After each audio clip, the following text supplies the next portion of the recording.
I became very aware of what it's like not to have a home. You know, a home, man, is important, no matter how small it is, no matter how bare or meager. At the end of the day, you have the right to be able to say, I'm going home. And I don't care how funky of a day you had, man, if I could just get to my house, I don't care what it looked like. I don't care what the furniture looked like in there, but man, if I could just turn the key and shut the door and be in my house, that's just a moment of relief. I didn't have that. I wouldn't gotten me. Your car is not a home. There ain't no moving around. Once you get in the front seat, you're pretty much there. It was very, very difficult, man, but it put a determination in me too, because I was determined. I was determined to be something. And my dreams of being a TV personality was bigger than, you know, I was homeless, man. I mean, you know, you're in a position where you're going, I got nowhere to go except up. I might as well keep hustling. I was in comedy. I just wasn't making nothing. All the money I was making, I was sending back home to my wife and kids. That didn't last long. She got tired of that real fast. But I couldn't go back to Cleveland because I wouldn't have enough money to drive back down south to perform. One time I drove to the house in Cleveland. I finally got enough money. I drove to the house in Cleveland and everybody was gone. I didn't see my kids for almost 2 years. I ain't see her, nothing. So they just left, boarded up the house. So next thing you know, I'm in the car. I lived there, but it taught me determination, man. I'm a really, really determined person. It also taught me that no matter what happens to you, it ain't over.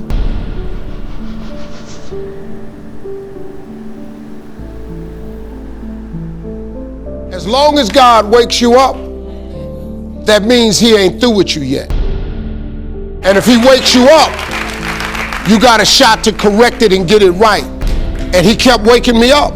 So I figured, okay, God wakes you up. That also means that he has something for you that you've yet to receive. So as long as he was waking me up, I figured what else? He can't take nothing else from me. I ain't got nowhere to stay, so I just kept asking. It drew me closer to it because I had nothing else. He had to take everything from me to get my undivided attention.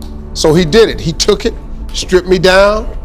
I needed to pay attention to him. I had to remember what my mama taught me as a Sunday school teacher. So he took everything from me. And I had nothing but him.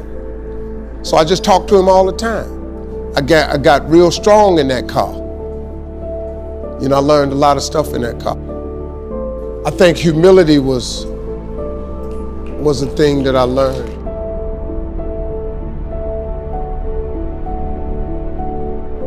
Come from nothing. What we want to know is how you got to where you are after coming from nothing. How did you live in a car for 3 years and wind up on more TV shows than anybody? How did you survive flunking out of school? How did you survive all of that? We want to know that, because in case something happens to us, we don't really have the information that you have, or how to come from the back to the front, or how to come from the bottom to the top. So I get asked oftentimes to speak. What I told them was really compelling, because they almost had to never hear it, because they never had to learn it. See, if you've never been in the bottom, there's some stuff you ain't never had to know. But all of you that have been in the bottom, you know it oh too well, don't you? And so when I was telling them how I made it, I was telling them about the fortitude that I developed.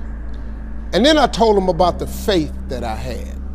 And that was really startling to them. Now, a lot of them are people of faith, but a lot of people who were born with a lot of money ain't really had to have a lot of faith. You understand? You have an idea of what it feels like. You've seen some kids get put in foster care. You've seen Child Protective Services come to somebody's house. You've seen kids come to school with less. You might have been one of the kids that went to school with less. You have struggled to give your kids a better life than the one you had. They don't hear this. But I'm gonna tell you something right now. You can be successful without an education. You can be successful without coming from a rich family. You can be successful. I don't care what color you are, what faith you belong to. I don't care what's wrong with you. You can be successful. But I'm telling you, if you're trying to make it in this world without God in your life, you're making it way harder than it's got to be. I'm telling you, man, I did it. I did it without him. It does not work. I flunked out of school. I had a severe stuttering problem. I couldn't talk outside my house. I'm on my third marriage. I lost everything I ever owned twice. I've been homeless and lived in a car for 3 years. You can't tell me nothing about what he can't do for you. Nothing. Let me tell you something, man. I've been bottomed out. I'm talking about flat bottomed out. Nothing. I was talking today with my oldest son. He said, man, Dad, every time I hear about something you went through, I just go, how did you make it? I just kept this faith, man. I just kept believing that God didn't bring me this far to leave me. I just kept hearing my mama as a Sunday school teacher saying little scriptures to me. It didn't dawn on me till I got older. I'll tell you, man, I didn't get a car in my name till I was 38 years old. I was 38 before I purchased my first car. 38. Come on, man. I lived in a car for 3 years. I had nothing. But I made a decision, man. I just started talking to God every day. I just started asking him for help, to hear me. If you call God and you ask him to hear you, he hears you.